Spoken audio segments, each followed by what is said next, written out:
Attendees are in listen-only mode.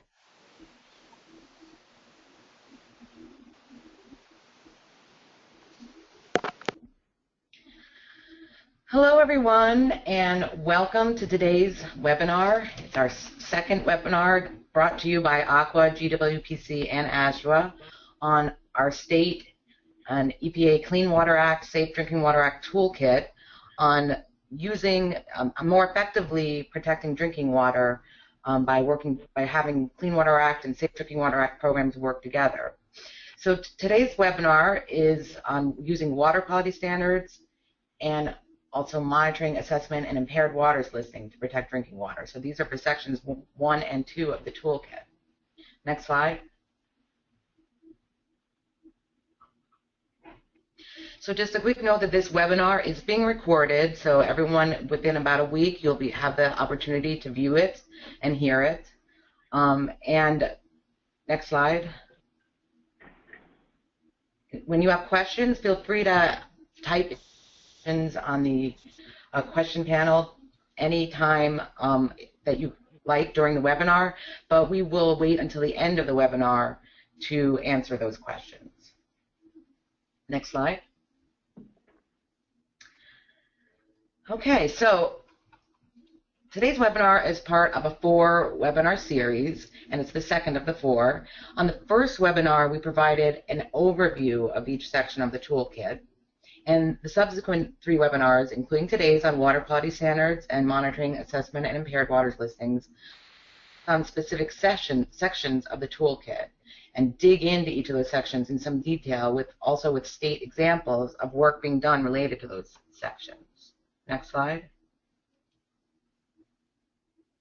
So today we'll begin with an overview of the toolkit by Jim Taft of ASDWA, and then we'll get some overview from the Clean Water Act and Safe Drinking Water Act perspective by Sarah Heise-McCoy and Peter Gravatt. We'll then hear, we're going to hear an overview of the first section of the toolkit on water quality standards, and this will be followed by an example from New York on what they're doing that relates to the opportunities described in this section. And then after an overview of the second section of the toolkit on monitoring, assessment, and impaired waters listing, we'll get to hear about what Oregon and Colorado are doing related to the opportunities described. Next slide. So with that, I would like to introduce Jim Taft of ASDWA. He's their executive director, and he will be giving us an overall overview of the toolkit. Jim? Thanks very much, Melissa. Good afternoon or good morning, everyone. Welcome to the webinar. And what we would like to do for the next few minutes is just give you a little bit of an overview of the toolkit.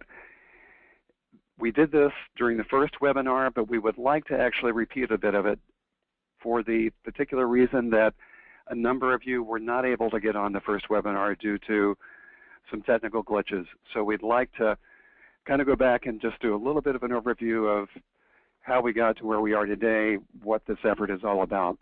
Next slide. This is the cover page, actually, of the document itself. It was a long time in coming, but I think it's a very good product, released in late 2014. And what we would love to do at this point is really put feet on the guide and really make it real on the part of practitioners and have it be a living document that folks actually use. Next slide. So as I mentioned, this was a long time in coming and very much a collaborative effort from the very start, involving the 3 state organizations, ASDWA, ACWA, GWPC, as well as folks from EPA Headquarters, the regions, and quite a number of states. You see some of them listed there in the last bullet. That were involved in some of the early activities, but we probably involved at one time or another 35 or 40 states, I think, in reviewing different aspects of the guide, providing information, providing examples. So we're very appreciative of everybody's participation and input, so thanks to all. Next slide. So what we're about here, I think, is really looking for win-wins. Wins for folks working in Clean Water Act programs as well as those in Safe Drinking Water Act programs. And we're not at all suggesting that this is an entirely new way of thinking. There's a lot of good collaboration that's taking place as we speak and has taken place. And so we want to acknowledge that, but we really would like to build on it, be more intentional, be more focused. So the whole effort is to take those good examples, do the kinds of things that we've been doing collaboratively, and really expand it and build upon it. Next slide.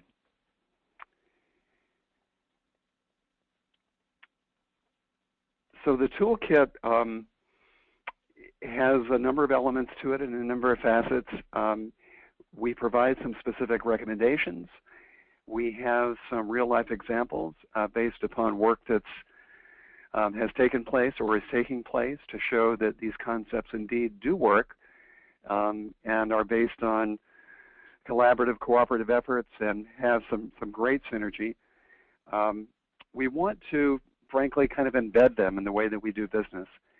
There have been, I think, some great initiatives in the past that have depended upon individual effort and energy that sometimes, to the extent that they're not part of the way of doing business for the long term, can get lost when an individual moves on to another job. And so what we would like to do is really kind of build the institutional relationships, the cross-program coordination, kind of make that routinized, a way of doing business that that has lasting power and staying power. And we think, kind of the last bullet there, that it's important to acknowledge that the very high value that folks place on safe drinking water really can have some benefits in terms of leveraging resources, attention, focus on our respective clean water activities. So again, it's kind of getting back to the win-win, achieving the goals of both acts and both statutes better than we could working individually and working in a compartmentalized way. So that's our objective. Next slide. So the tool format for each of the particular tools, it has this same format. There is some introductory background material. We hope and expect that practitioners in the field that may be expert and knowledgeable in one area will take the time to learn about how their particular program affects and impacts other programs. And so we wanted to provide some background and some context for that. We then sort of jump right into the desired outcomes and opportunities, the things that we would really love to see achieved in those particular program areas, and then how those translate into particular actions for state and EPA practitioners that are using this guide in the field. And then we have a number of additional references of resources. So we wanted to kind of cut to the chase right away, provide very specific recommendations, but have that backed up by additional references, examples, resources, etc. Next slide, please, and I think the last for this introductory portion. And then we have a number of appendices. We have the water quality criteria, the MCLGs, the MCLs, health advisories, a lot of state-specific examples, troubleshooting ideas and thoughts, the Appendix D there, the lens through which we think a lot of this needs to be sort of viewed and shaped, the watershed context, and then some other online resources that folks can access. So that's kind of a quick perspective, again, repeating a little bit of what we talked about in the first webinar, but to give you a little bit of context for the overall toolkit, how it's put together, how it's designed, and its intent. So with that, let me turn it back to Melissa to introduce our next speaker.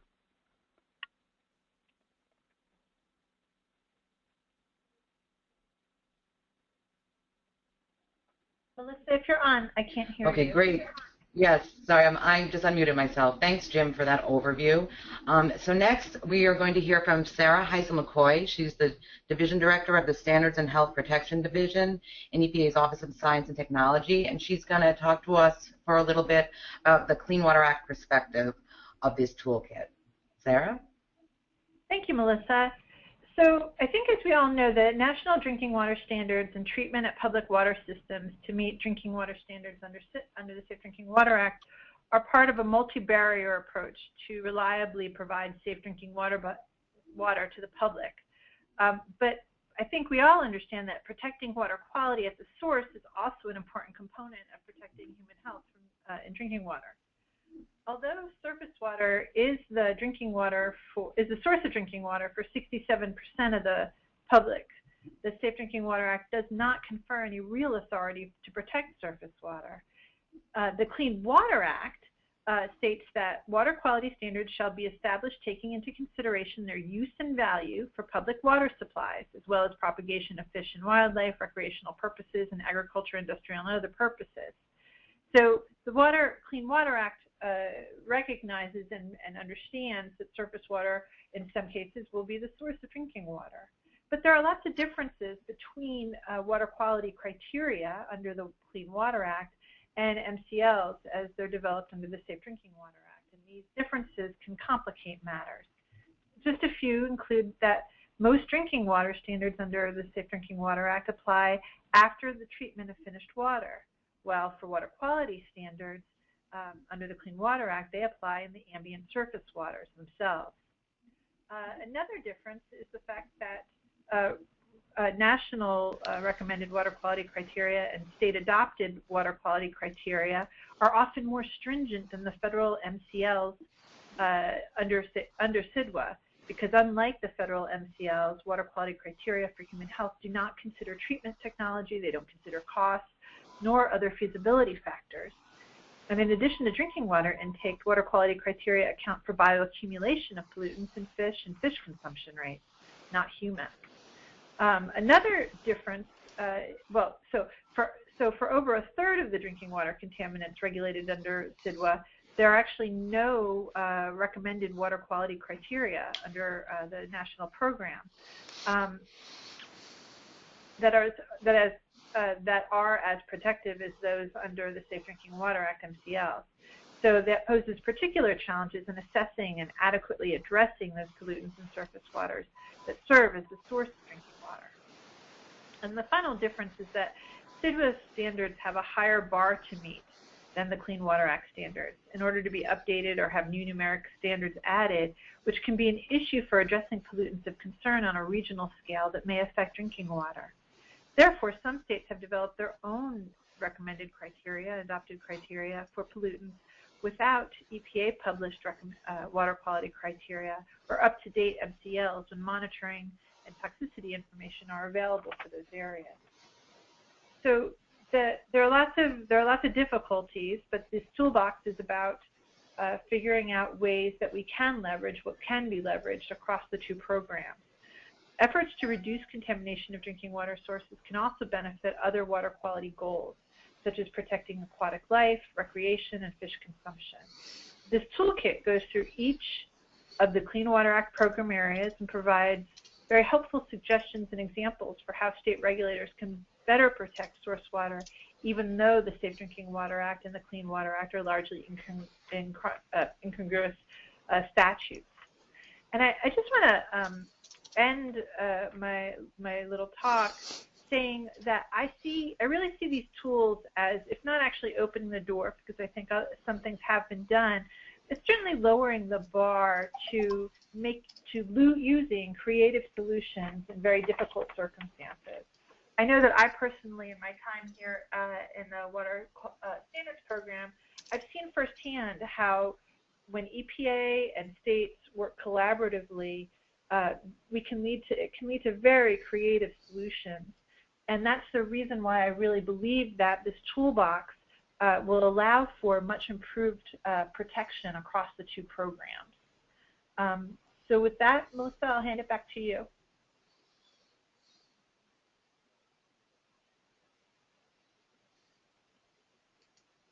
Okay, great. Thanks so much, Sarah, for that perspective on this toolkit. So next, we will go to the other side, the Safe Drinking Water Act perspective, and Peter Gravatt will talk to us about that. He is the director of EPA's Office of Groundwater and Drinking Water, and has he joined us? Have you joined, Peter? Thank you so much. Can you hear me? Great. Yes, I can. Thank you. Fantastic. Thank you. And thank you, Melissa and Sarah and Jim and the many folks who've joined us today. I think we have about 100, close to 175 folks on the line. And picking up on what Sarah had said, Sarah had mentioned that surface water is a source for about 67% of the American people and for their drinking water, and that's more than 212 million people that rely on surface water as a source for their drinking water every day.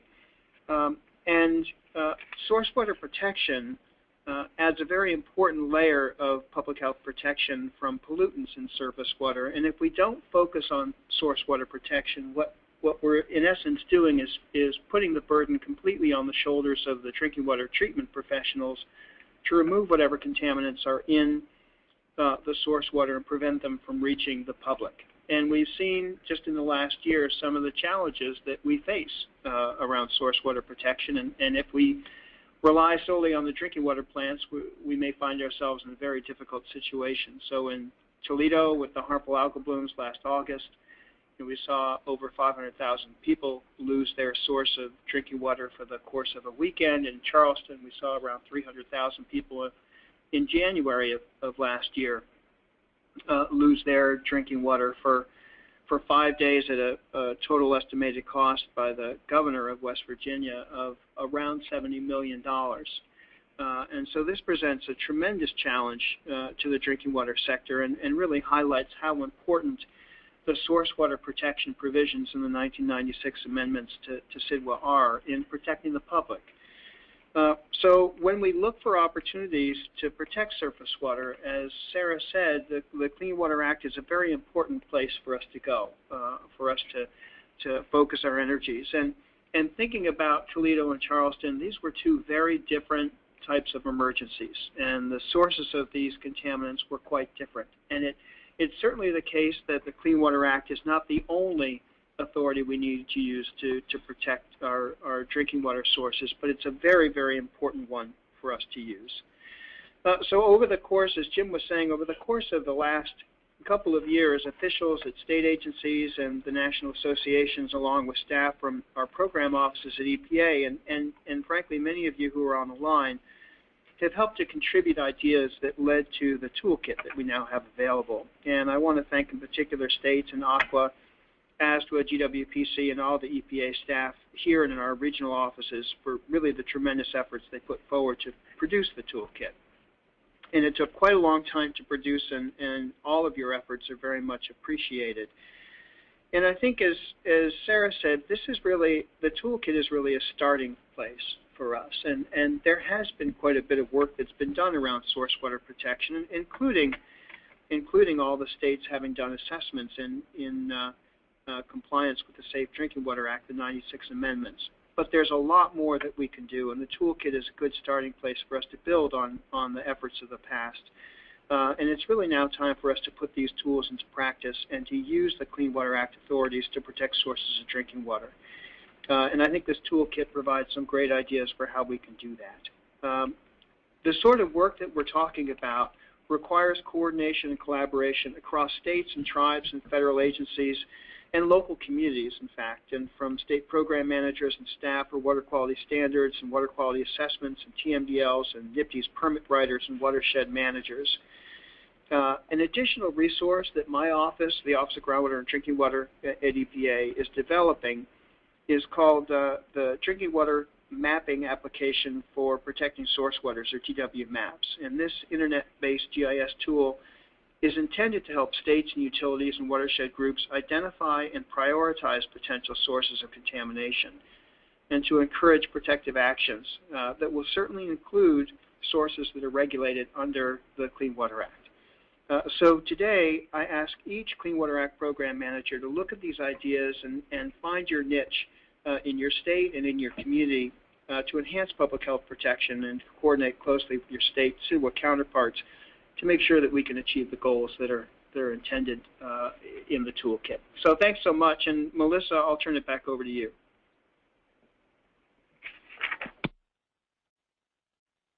Great, thank you, Peter. We certainly appreciate your thoughts from the Safe Drinking Water Act perspective. So next we're going to start going through the first section of the toolkit on water quality standards. And Christina Christensen from EPA Standards and Health Protection Division will give an overview both of water quality standards under the Clean Water Act and then the desired outcomes and opportunities related to water quality standards that this toolkit presents. So Christina, are you unmuted? Yes, I am. Can everyone hear me? Yes, we can. Thank you. Okay, great. Thank you, Melissa. Hi, everyone. So like Melissa said, I'm just going to give a few minutes intro to kind of some basic concepts of water quality standards. Water quality standards, as many of you know, are the foundation of the water quality-based pollution control approach. And water quality standards consist of designated uses, the criteria to protect designated uses, and anti-degradation policies. We often refer to that as the three-legged stool of water quality standards. And water quality standards serve multiple purposes. These include establishing management goals and objectives for a water body, and also serving as a regulatory basis for things like permit limits and TMDLs. And adequately protecting aquatic life and wildlife, recreation, sources of drinking water, and other uses depends on developing and adopting well-crafted water quality standards. Now, to protect a public water supply, states and tribes typically engage in the following process. First, they would designate a water body for a public water supply use or a similar use. Then next would be to adopt criteria to protect the use. And criteria can be narrative or numeric. So for example, a narrative criterion for taste and odor may read something like, taste and odor producing substances from other than natural origin shall not interfere with the production of a potable water supply by modern treatment methods or produce abnormal flavors, colors, tastes, and odors in fish, flesh, or other edible wildlife, or result in offensive odors in the vicinity of water, or otherwise impair any beneficial use. That's just one example of how a narrative criteria might read. And numeric criteria may be adopted for pollutants such as metals like cadmium, zinc, etc. So after designating a use and adopting narrative or numeric criteria to protect the use, states and tribes will typically assess waters for attainment of the water quality standards and, if necessary, then list the water as impaired. They would then determine whether a reasonable potential exists for any NIPD's permitted discharge to cause or contribute to an excursion of a water quality standard. Okay, next slide, please. Okay, now water quality standards are a useful Clean Water Act tool that can be helpful in protecting drinking water supplies. Water quality standards can lead to a number of desirable outcomes. For example, establishing appropriate designated uses to protect public water supplies. Specifically, states and tribes should identify any waters with existing drinking water intakes and ensure these waters are designated accordingly. States and tribes should also consider future drinking water needs of a community. So for example, if that community will be expanding in population, a state may wish to designate a water body for future use as a source of drinking water. Another desirable outcome is adopting numeric or narrative water quality criteria to protect public water supply designated uses.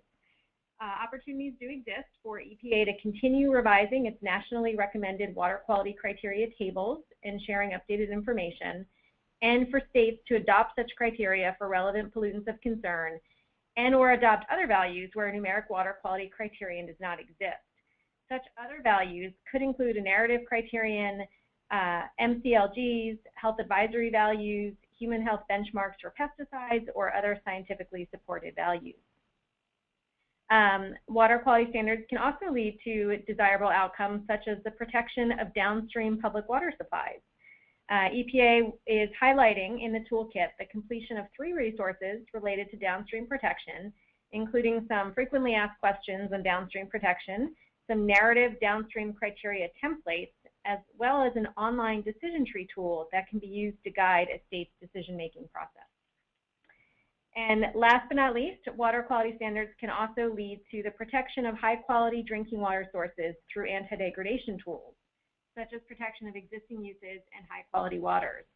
And opportunities exist for states to use anti-degradation tools to, for example, identify waters designated as public water supply as a high quality water.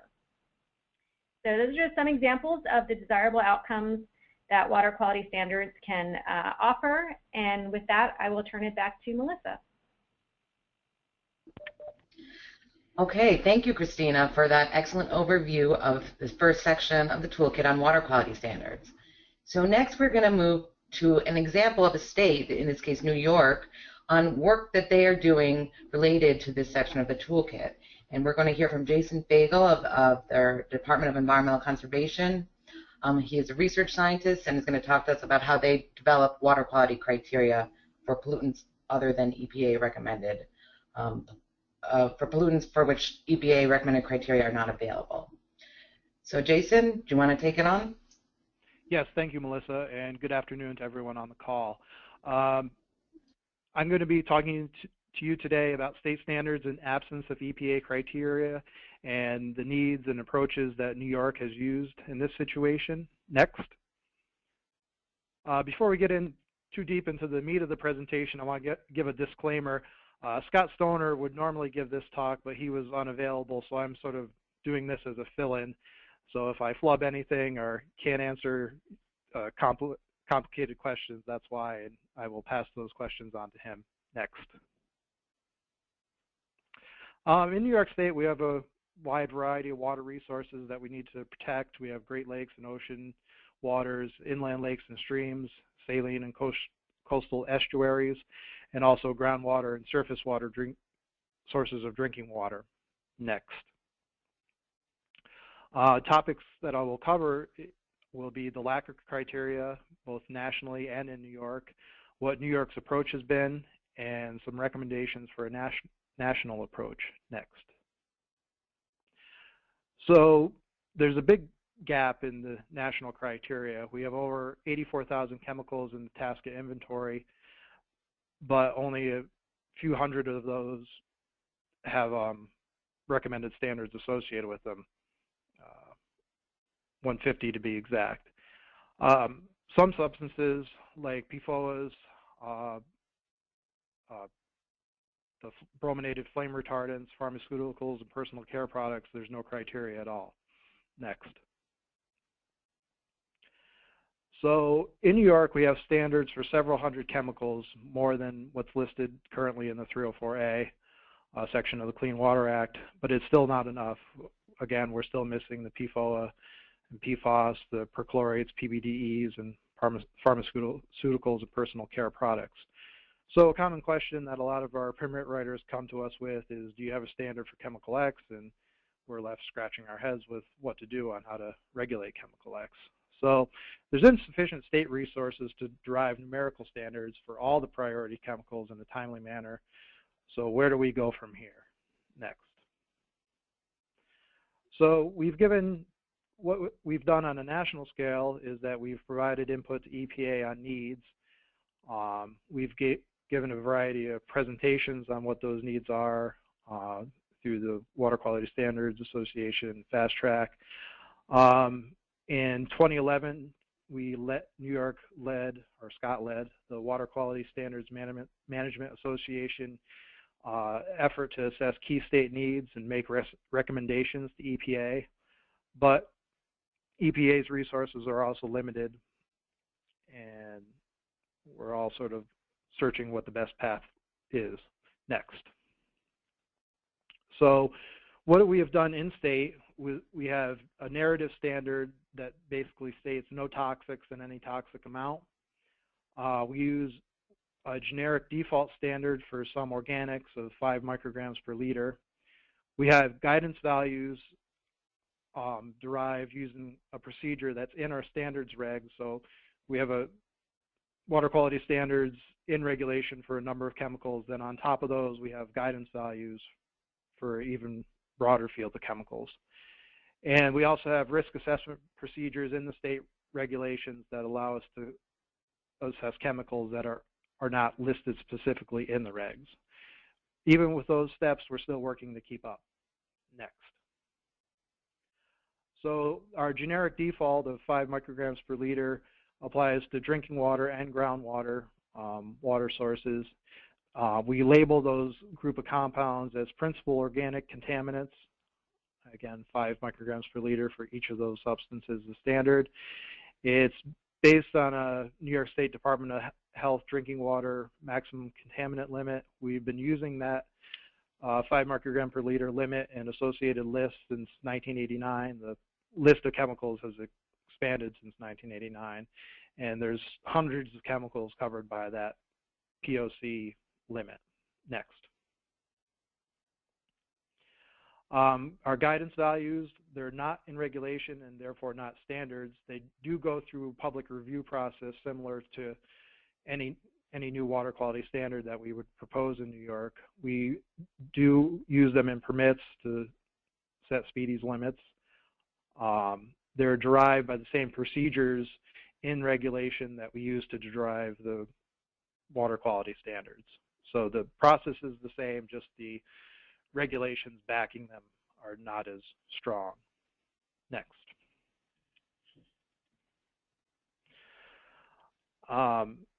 And we also have derived some separate water source and fish consumption ambient standards.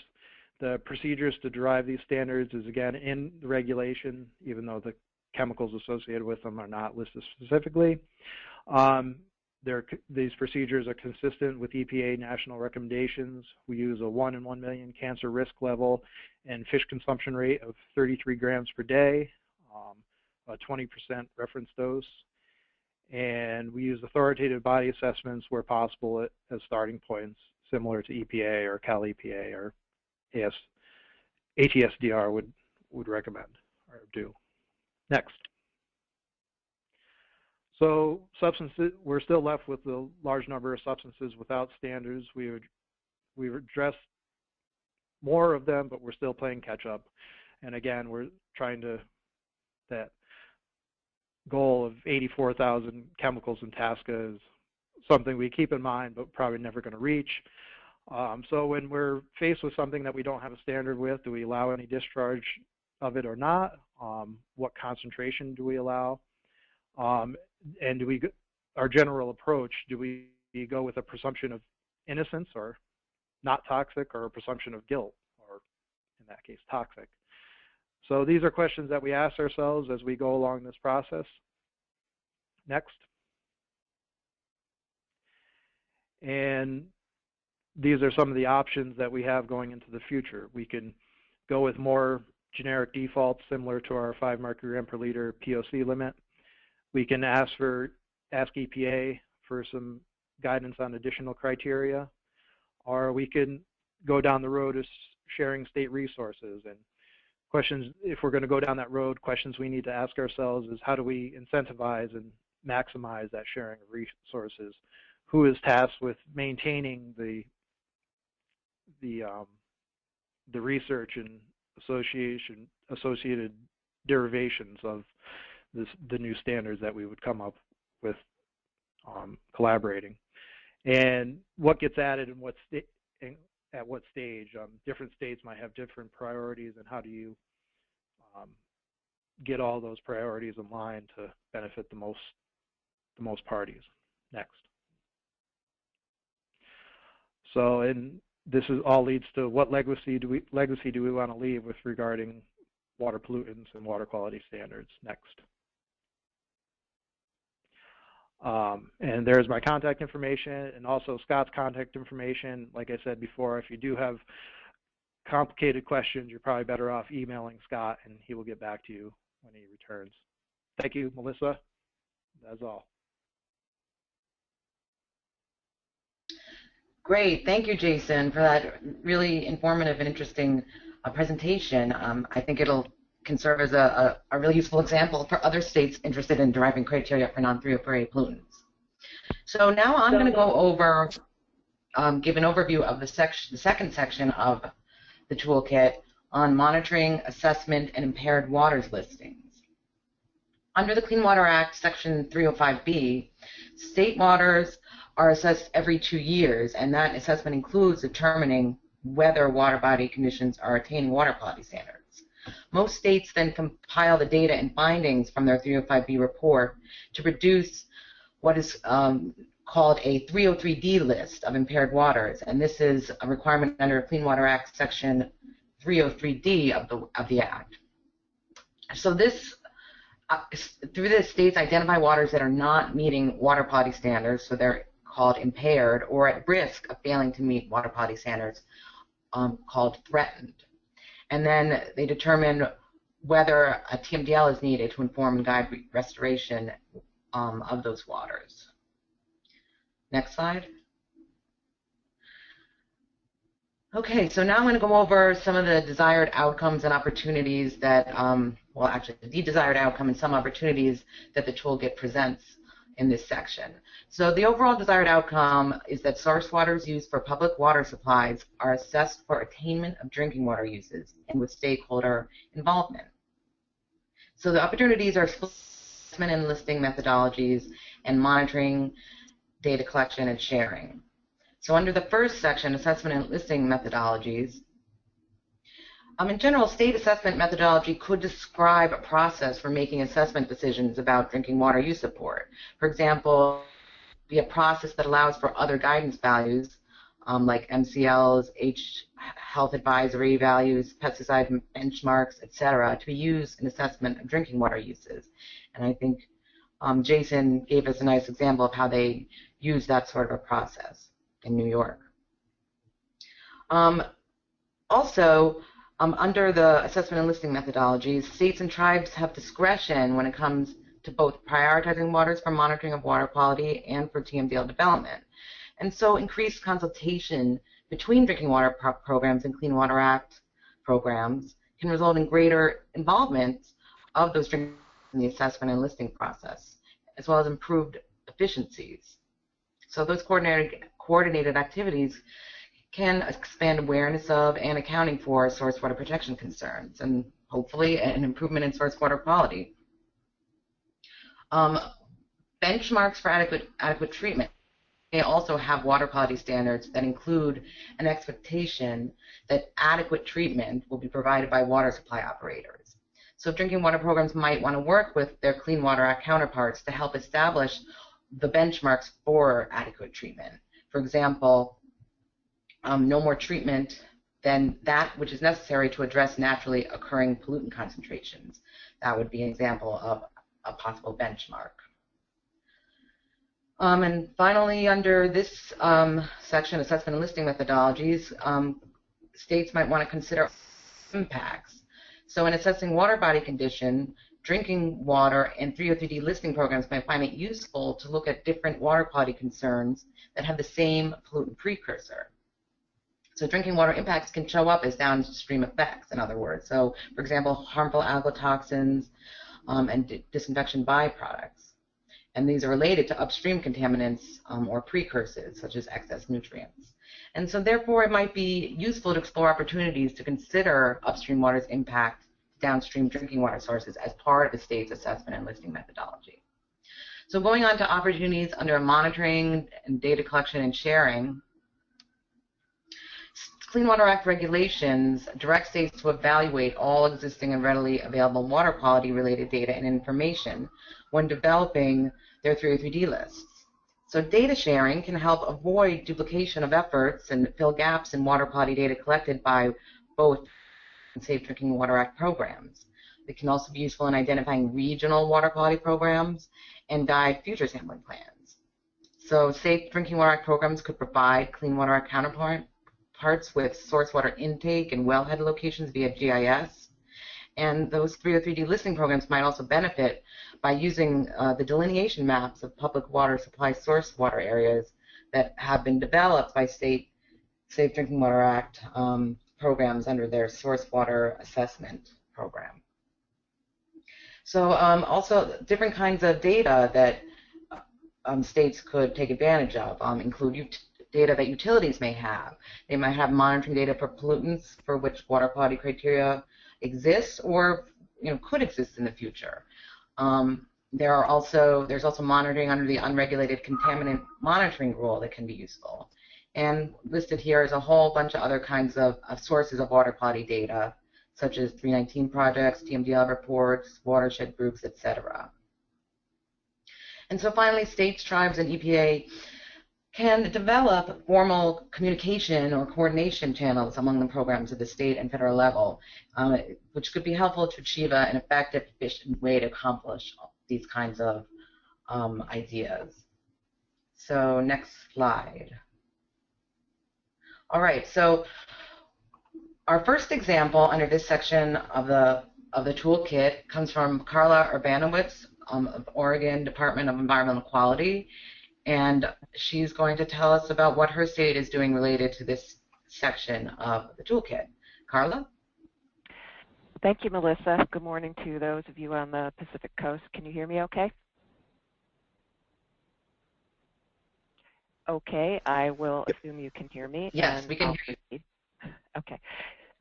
As Melissa said, I'm with the Oregon Department of Environmental Quality, and just some background in Oregon, the Department of Environmental Quality has the delegation of programs under the Clean Water Act. For the Safe Drinking Water Act, there's a shared partnership between another agency, the Oregon Health Authority, and the Department of Environmental Quality. I'm going to walk through an example of how we assessed impacts of turbidity on surface water drinking water sources as part of our 2010 integrated report that we prepared for our Clean Water Act 303D, 305B reporting. And again, the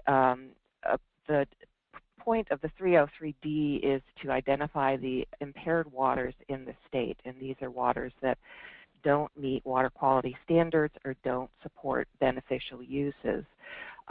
Some of these impaired waters will need total maximum daily loads, or the pollutant load limits, developed to restore the water back to meeting water quality standards. This list of identified waters is the 303D list. The total maximum daily load TMDL program is actually another part of the 303D programs.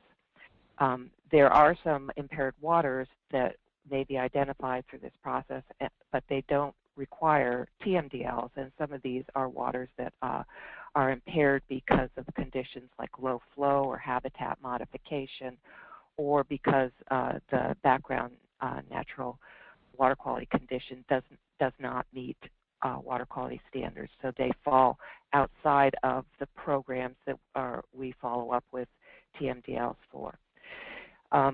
The part of the Clean Water Act where we look at all the status of the waters in the state is the 305B part. So we're also looking at information we have about waters that are attaining water quality standards, those that are impaired, those that have potential concerns, or those that maybe we just don't have enough information. And in this review, we also look at the Clean Water Act program activities that we have going on in the state, and provide some information about the effectiveness of those programs. States combine these reports in a biennial report. Both assessments are called the integrated report by many states. And I provided a link to our page in our websites that gets you to our water quality assessments, our 305B, 303D assessment work. Next slide, please. For Oregon's integrated reporting, like many states, we assess based on our water quality standards, and we use our Oregon water quality standards.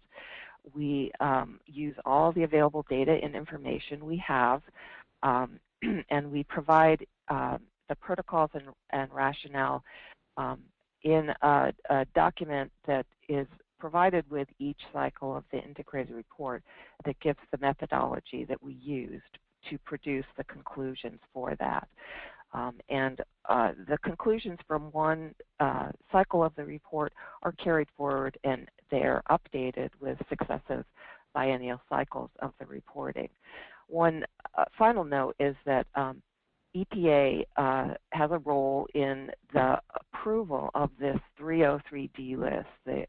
Part of the Clean Water Act requires them to review and look at those waters that are added to the impaired water list, the 303D list, and those that are not. Next slide, please. Oregon's water quality standards are like other states. They have three major pieces to them. In Oregon, we have designated beneficial uses for all the waters in the state. And specifically in Oregon, we have a broad designation that all fresh waters throughout the state are designated as public domestic water supply. These would exclude waters that are estuarine or saline, but every other freshwater body in the state is designated for drinking water supply. These designations have the caveat that there must be adequate pretreatment and natural water quality of that water body to be used for drinking water supply. We have narrative criteria. These are criteria that are text statements about general conditions that are protected or specific beneficial uses that are protected. And we have a set of statewide narrative criteria. The specific one that we have that's relevant to this example I'm going to talk about is the one that is protecting, well, it's prohibiting taste, odors, and other conditions that are affecting the potability of drinking water. Next slide, please. We also have numeric criteria, and we have one that is specifically addressing turbidity in waters. And this one, though it's more on the line of a narrative criteria, a numeric criteria, it's less specific than a lot of other numeric criteria in that it indicates that there's a 10% increase above natural stream levels that are related to an activity in the stream, and then it has some exceptions to the kinds of activities that are not covered by this criteria. This is a little bit of a problematic water quality standard, and there's been several runs at trying to revise this criteria. There was some work undertaken in 2010 when we were doing this integrated report assessment. It wasn't completed. Again, it was taken up in 2013, and again, it's currently delayed. So we're left with this as the turbidity criteria. Next slide, please. So as mentioned before, the assessment is required to look at all available data and information. Most of the data that we use in our assessment comes from our agency monitoring activities that are done throughout the state for a number of purposes. We also have a specific call for data from the public when we begin our assessment to assemble and acquire data from other sources. We also look at other information that we have that's relevant to the water conditions. And some of these types of information include information about beneficial use impacts, such as harmful algae blooms or fish consumption advisories or beach advisories because of bacteria levels in our coastal beaches. We also look at some of the significant reports that we may have available. In the past, we've looked at some reports on fish deformities in a specific water of the state and used that for our assessment. And what I am going to be talking further on is a report that was produced by the Drinking Water Program on public drinking water system turbidity levels.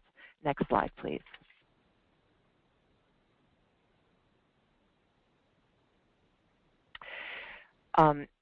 In 2006-2007, we had a harsh winter. There was a lot of storms in our coastal areas with wind and heavy rains, and there were lots of landslides in our watersheds in the coastal areas.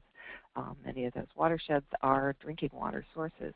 So there was an interest in our DEQ drinking water protection program to understand or review what impacts these conditions and the landslides may have had on the drinking water sources.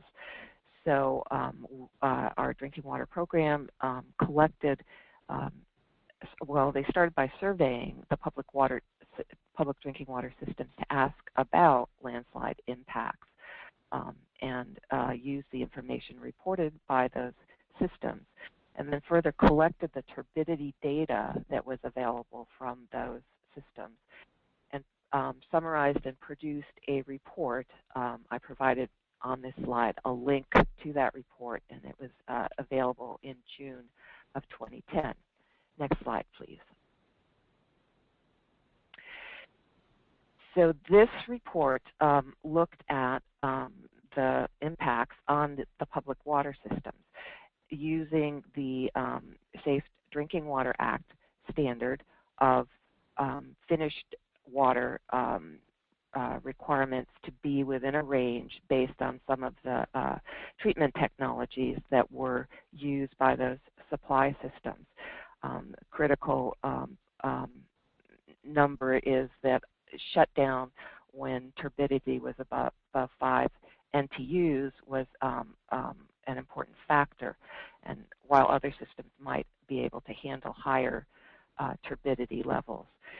The information that was reviewed had daily records of turbidity, and the report analyzed how many numbers of days within a year had high turbidity using this 5 NTU as a relative level of high turbidity. The report looked at the variations of that level through the period of record for the water supply. The report also looked at the documentation available on the impacts to the water system itself, the operational difficulties, how many shutdowns, and other kinds of supply disruptions. Next slide, please. So in order to use this for our 2010 integrated report, we had to develop a method to link this information to our water quality standards and come up with a way to assess the impacts. So we looked at our water quality standards that protect this beneficial use of drinking water supply, noting that there's this caveat about pretreatment and natural water quality. And we looked at specifically our narrative standard to protect this use. We did not find that the turbidity standard itself was going to give us the basis that we needed for the assessment. So we wanted to have some kind of indicator or measurement to show us what could be an impaired level in the water body itself. So we looked at that statistic that was reported of the number of high turbidity days for a water system, and then also at the evidence of the operational difficulties that the system might have encountered. And we selected for our assessment benchmark for defining impairment that more than 45 days of high turbidity, meaning over 5 NTUs, and the documentation of the operational difficulties or shutdowns were evidence of impairment for our listing method.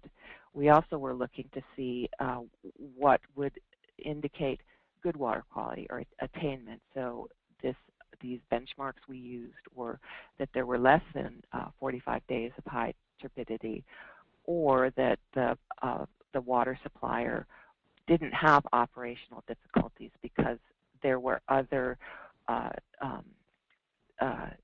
things that the supplier could do to take care of still providing the water supply at the required level.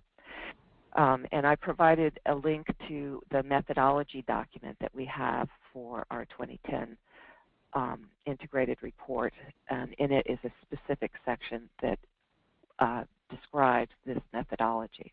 Next slide, please. So the results from this assessment are that we had 35 waters throughout the state that had turbidity data from public drinking water supplies sources. And after reviewing the data, we added 5 waters to our 303D list because the turbidity impacts to the public drinking water supply. And for example, the way we captured this information is for this specific river, the Siletz River, the city of Siletz, which had a water source on there, out of 9 years of data, had 6 years with high turbidity, greater than 45 days of high, greater than 5 NTU. And it also was reporting there were numerous shutdowns, and it had to add, look at adding more water storage. This was sufficient to meet our requirements to demonstrate impairment. On other water systems, we found there was potential concern, meaning either there were the number of years of high turbidity, but not the documented impacts, so there wasn't enough to list based on that information. We also found 9 waters that were, we had available data, had good water quality. And here's an example for this water body. The city of ASDWA had 6 years of reporting, and none of those had high turbidity. And also the public water system had ability to switch and adapt to high turbidity if it did occur. And then we also did not have enough information on 13 other water systems. So this we used to supplement previous assessments that had been listed for turbidity impacts, but those listings have been based on the turbidity numeric standard with a 10% increase, and these were based primarily on activities that were impacting fish and aquatic life or recreation. Next slide, please.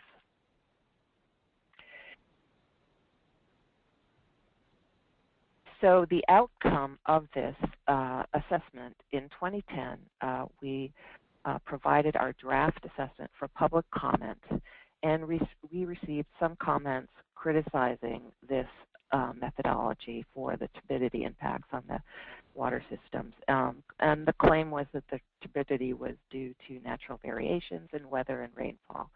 We felt that there was sufficient information to indicate that there was likely some anthropogenic source and there was decidedly an impact to existing public drinking water systems.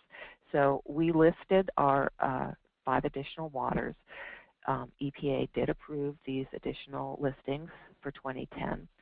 And as follow-up, TMDLs were the process of developing TMDLs in at least one of these basins, specifically the one containing the Siletz River, was started to look at sediment and turbidity impacts on the public drinking water systems. In our 2012 integrated report assessment, we did not have any new turbidity data, so we didn't do any assessments for turbidity. We did, however, get a request from the forest industry to delist, to remove that Siletz River from our 303D list. We deferred to the DMDL process underway in that basin and left it on our 2012 integrated report. Currently, Oregon's in a legislative session where new laws are being drafted, and the same industry stakeholders have requested that the legislature adopt some statutes that will require for future assessment methodologies that they undergo peer review and public comment, especially for methods that we use to implement the narrative criteria. And the proponents of this bill cited specifically the assessments for turbidity as examples of the narrative criteria being implemented with some standards. So we don't know what the future is for our integrated report assessments.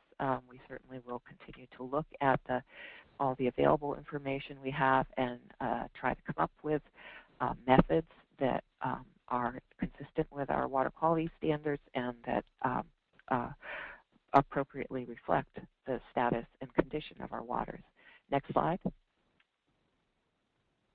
These are just contacts within Department of Environmental Quality. Myself, Cherise Stewart, who is our water quality drinking water program coordinator, and Joshua Seeds, who provided the analysis and the report that our turbidity listings were based on. Thank you. And thank you, Carla, for an excellent presentation that really touched on both sections, Section 1 and 2 of the toolkit, going from standards to monitoring, assessment, and listing. So thank you for that. Next, we are going to go to another example related to Section 2 of the Clean Water Act from Sarah Wheeler in the Colorado Department of Public Health and the Environment. And she's going to be telling us about a tool that they use to take advantage of all sorts of sources of water quality data. Sarah, take it away.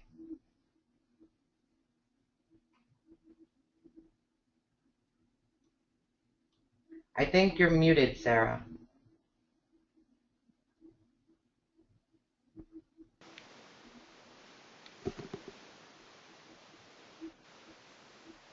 Can you hear me now? Yes. Okay, Thank you. Awesome. Sorry about that. Okay, so good morning from Colorado. As Melissa said, I am the assessment work group leader with the Clean Water section of the Water Quality Control Division in Colorado. My group is responsible for assessing and reporting water quality data for the state of Colorado. And today I'm going to talk to you about some of the things that we do, and I'm going to try to talk about 4 topics. Some of them that Carla already spoke to, but hopefully I'll move through those quickly. So first I'm going to talk about how we solicit water quality data from stakeholders across the state. And then I'll talk to you about how we partner with the Colorado Data Sharing Network to compile water quality data for assessments. Then I'll talk to you about how we use the data for assessment purposes to develop our 303D list of impaired waters. And then I'll finally wrap up with some discussion about how the 303D list is used for the Clean Water Act and Safe Drinking Water Act. So next slide. As Melissa mentioned, the Clean Water Act requires states to identify waters where effluent limitations are not stringent enough to attain water quality standards. The water bodies that are exceeding standards or that aren't attaining uses are placed on the 303D list, and then water bodies where we suspect problems but there's uncertainty on one or more factors are placed on the monitoring and evaluation list and then are prioritized for future monitoring. We develop the 303D list every 2 years through a public rulemaking process. Next slide. So the Clean Water Act also directs states to evaluate all existing and readily available water quality related data and information for the development of the 303D list. So the way Colorado does this is, again, we send out a call for data in the same way that Oregon does. And we send the letters through email to all stakeholders statewide. We ask them to send us water quality data for assessment purposes. We send out the letter in early January of each year, and then the deadline to submit data is typically around April 15th, which was just a couple weeks ago here. So we solicit and assess water quality data on a 5-year rotating basin approach. The map on the right shows how the state is divided by major basins, and then we ask stakeholders to send us water quality data from specific basins each year. And on the 5th year, we solicit water quality data across the state. Stakeholders register to have their name on the email distribution list by signing up on our Water Quality Commission website. And the distribution list includes hundreds of contacts representing municipalities, watershed organizations, volunteer groups, and state and federal agencies. In the data call letter, we explain that stakeholders can submit data through the Colorado Data Sharing Network, which again I'll get into a little bit later. Next slide. So this slide shows the amount of data that we received for our 2014 data call that focused on the South Platte Basin, which includes most of the Front Range, so the Boulder and Denver area, which is highly populated. We received over 1 gigabyte of data from 40 agencies, 147 water body segments, and over 1,000 sampling stations. In total, we had over 250,000 chemical results and 3 million temperature results. So this data comes from many sources, the top 3 including the data that we collect internally through our monitoring teams, and also data collected by the USGS that we compile through NWIS, and then data collected by municipalities and organizations who work with the Colorado Data Sharing Network.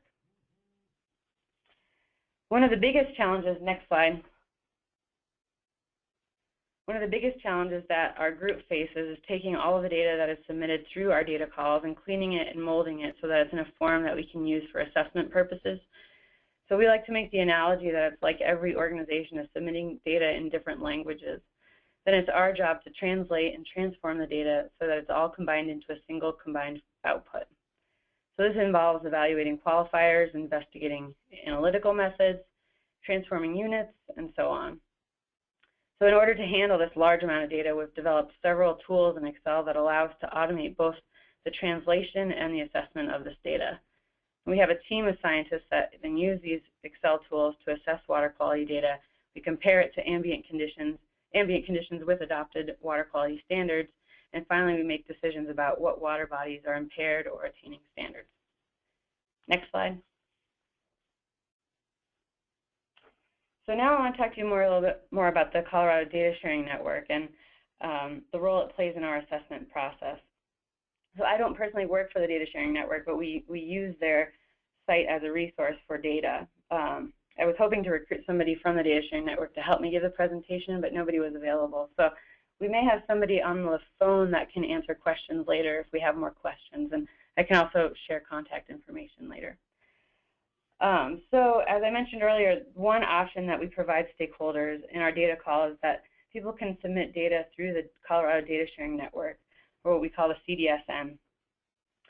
Data partners can upload their data through the Data Sharing Network web portal, and as their website explains, they provide Colorado citizens with an accessible and affordable tool for data management, data analysis, and data sharing.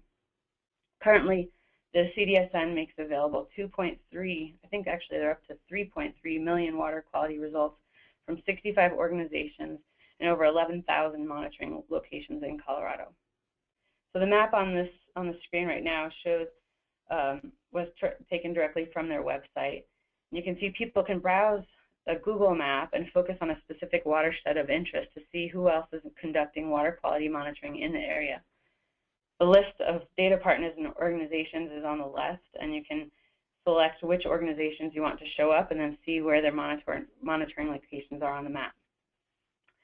The Data Sharing Network also allows a user to export data from specific monitoring locations, and they also provide analysis tools such as an exceedance mapper to map stations that are exceeding water quality standards for certain criteria.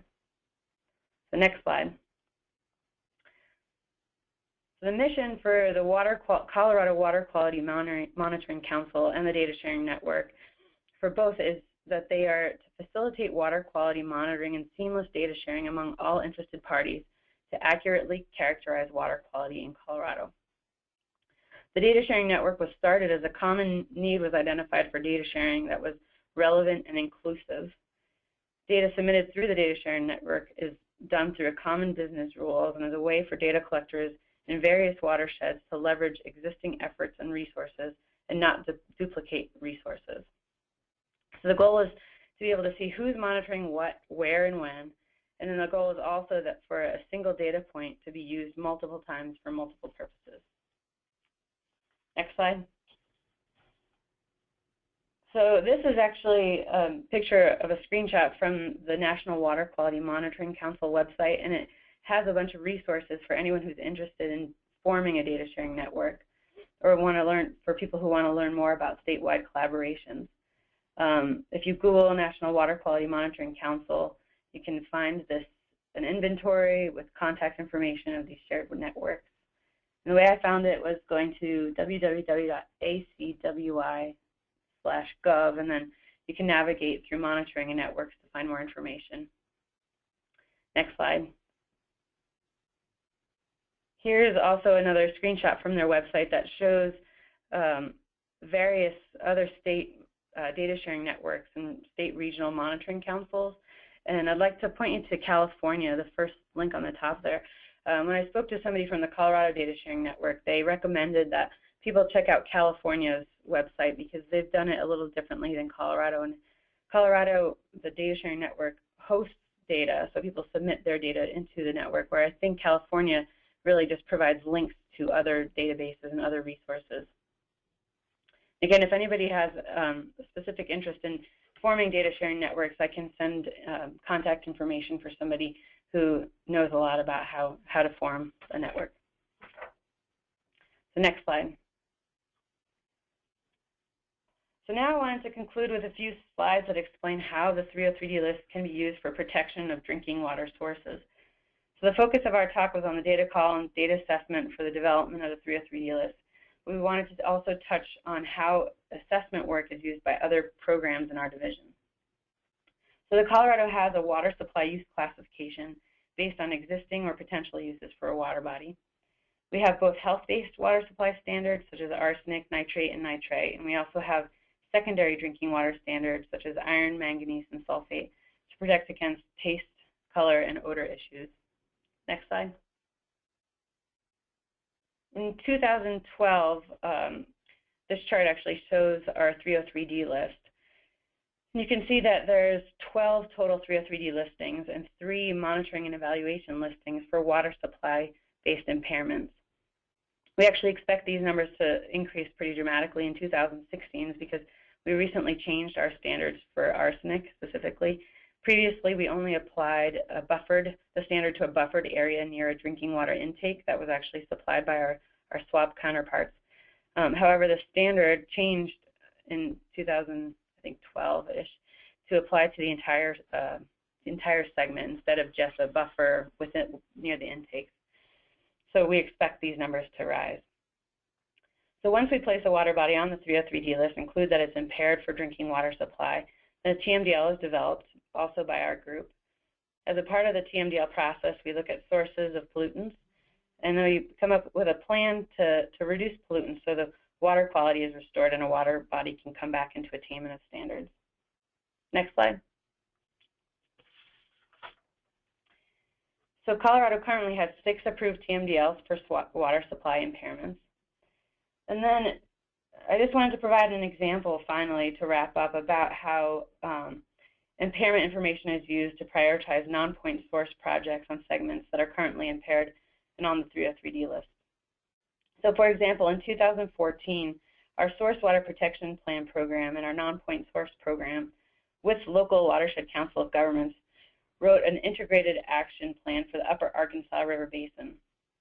The purpose of the pilot project was to reduce the risk of degradation to source water quality through integrating source water protection and non-point source planning programs. Through the effort, a variety of areas and projects were highlighted for the development of source water protection plans. In tandem to the effort, the 2 programs worked collaboratively to assess the overlap and identify ways to leverage each other's resources for mutual water quality benefits. BMPs would be funded for these projects that would reduce non-point sources of metals, to reduce drinking water costs, and have a potential to delist 303D impaired waters. Mapping was done to show where the 303D listed segments were to maximize the opportunities. So this is one example of how the 303D list and assessment work was incorporated into drinking water protection. Again, we also have a couple people on the phone available today to answer any questions if you have any specific to our source water protection and non-point source program collaboration. I think that pretty much summarizes what I had to say. Melissa, back to you. Okay.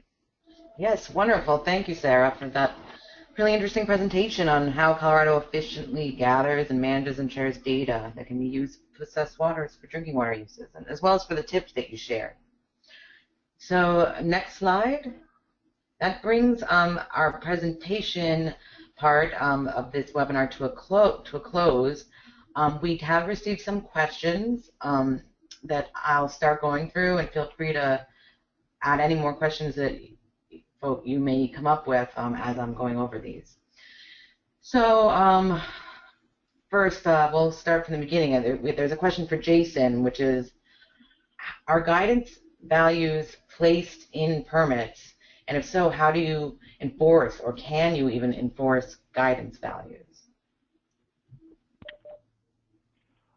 Yes, the guidance values, we do use the guidance values in permits.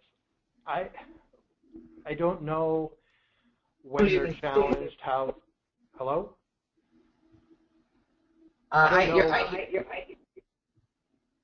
Sorry.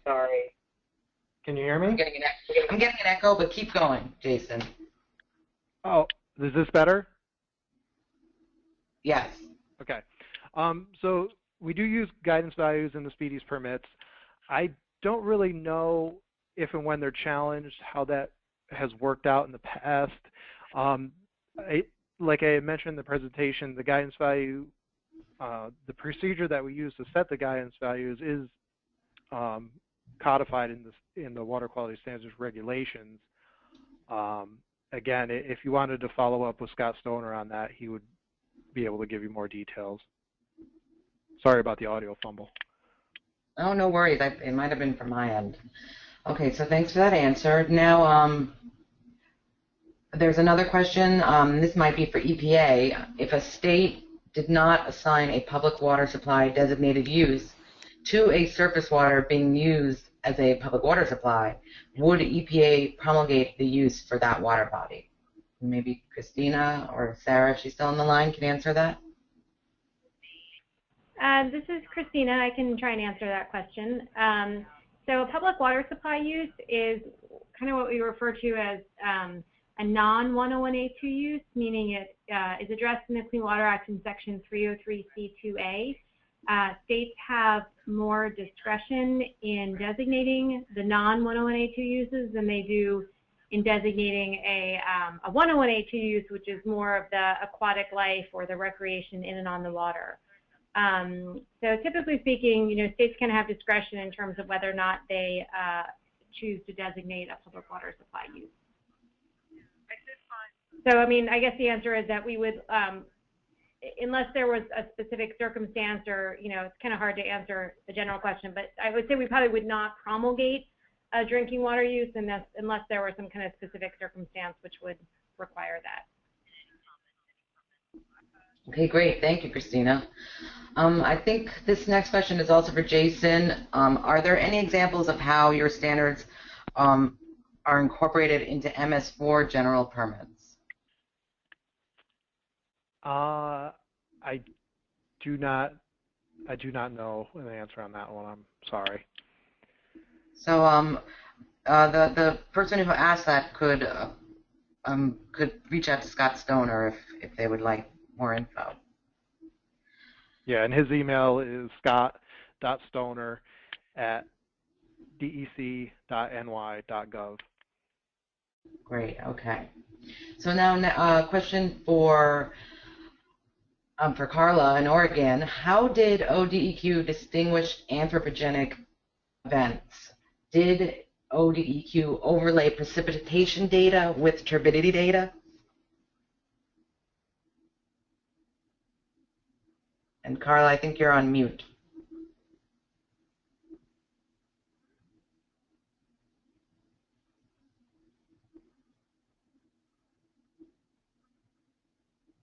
Well, we'll give, we can't hear you, Carla, if you're answering the question, but we'll move on. I'm sorry, I just was able to dial back in. I didn't hear the question. Could you repeat it? Oh, okay. No problem. How did ODEQ distinguish anthropogenic events, and did you overlay precipitation data with turbidity data?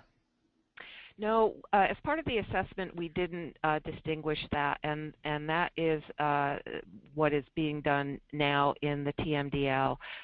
In the turbidity report, they did do a little bit of analysis of precipitation events, but that really is getting into the more detailed analysis that the TMDL is going to accomplish, including looking at where there are potential land practices that may have contributed as sources that get activated when the precipitation events occur. Great, thank you. So going into Colorado, are water bodies, and that's Sarah Wheeler, are water bodies identified on the monitoring and evaluation list actually identified as impaired, or are the water bodies / issues placed in an integrated report category other than category 5? Can you hear me now? This is Sarah. Yes. Okay. No, they're not actually considered impaired. They're in a different category, EPA category. That's just a way for us to notify that we suspect issues and that we want to prioritize them for future monitoring. So a lot of times we have only a handful of data points from it, maybe only 2 or 3 data points, and they indicate impairment, but we don't feel confident with putting them on the 303D list because the sample size is too small. So we put them on the monitoring and evaluation list instead. Okay, great, thank you. Also for you, there's a couple more questions. So are the Colorado data in EPA's STORE-IT database? Yes, yes. The Colorado data and data from the Colorado Data Sharing Network, I believe, is pushed up to STORE-IT. All right, great. And then what are the sources of the arsenic impairments in Colorado? Well, that's a really good question. We're trying to answer that right now. We have a standards work group formed, and they're reviewing the standard itself. Right now it's 0.02 micrograms per liter for a lot of water segments. So the standard is really low, and we're not really sure what the sources are, whether it's natural or not. So we're investigating the standards right now, and in the meantime, our group is assessing against the current standards, so that's why we have a growing 303D list. Excellent. Thank you for that. So here's a question for EPA. I'm in a state where Clean Water Act and Safe Drinking Water Act primacy in 2 agencies. So any thought on EPA's part to develop best practices and a toolkit and performance standards for effective coordination? That might be a little hard to answer, Christina, but I don't know if you have any thoughts. Could you read that one more time? Has there been any thought on EPA's part to develop best practices on or performance standards for effective coordination between Clean Water Act and Safe Drinking Water Act programs? I guess I don't know if I really have anything to contribute to that question. I'm sorry. Yeah, that might be, I think right now this toolkit is a product from EPA and states, and this could be something that we could think about in the future to expand upon a little. Okay, so back to Colorado. How is QA/QC managed and documented so users can determine the rigor of the data for their decisions? That's another very good question. Right now we document it internally, so our hopes in the future is to try to tier the data as it comes in so that we understand the level of QA/QC, but we require any data that we're going to be assessing to have a QA/QC plan, a SAP, an approved QAP also. So we do an initial screen to make sure that the detection limits are sufficient for us and that the blanks look okay if we have access to that. But other than that, it's not necessarily a formal process other than us systematically going through each data source and deciding whether it looks like it's worthy of assessing or not. Okay, great. Thank you. And there's one more question that might be for everyone on the line. Are there good examples of where utility intake or source water data has been effectively used in 303D listings or 305B components of integrated reports?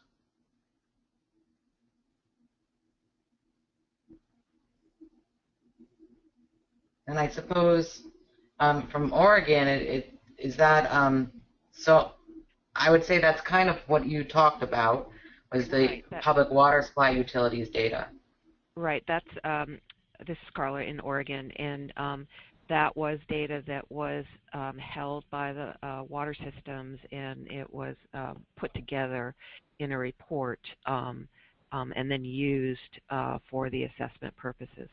The original intent of putting the report together was with the Source Water Protection Group to help focus activities that would follow up, and then we kind of made a further use of it to use it for our assessment. Okay, thank you. But just a point that that's not information that is typically reported to DEQ. There was a specific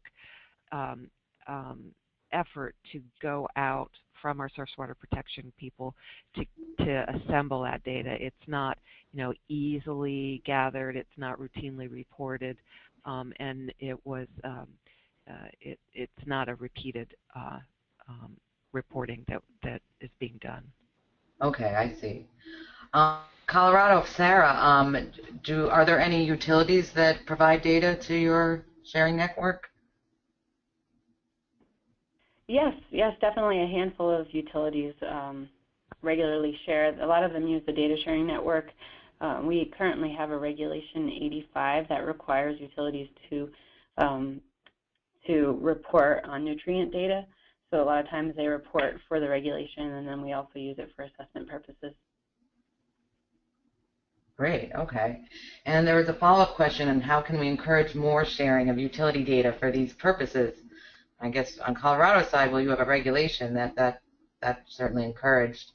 I don't know if there are any thoughts from any of the other speakers on how to encourage sharing of utility data.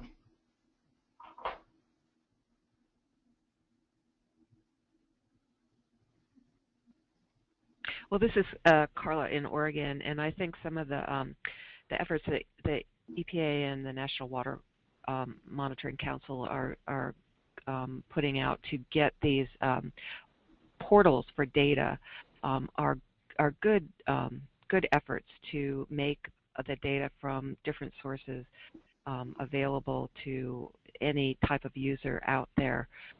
We don't have a system equivalent to what Colorado has in Oregon. We would like to, and somehow be able to get what's routinely collected and analyzed by the water suppliers in stream. Now, the other factor is that most of the analysis is the finished water from the water suppliers, and we don't use that for our assessment. We want to know whatever information they have about the ambient source water concentrations. Great, thank you. Okay, well, we're closing in on 2 o'clock now, so I just wanted to note that folks should stay tuned for an announcement for the third webinar that will be on the sections of the toolkit relating to NPDES permits and TMDLs, and you should be hearing about that before too long. And with that, I'd like to thank our speakers for some really excellent presentations and for all of you out there that joined us today. Thanks, and have a great day.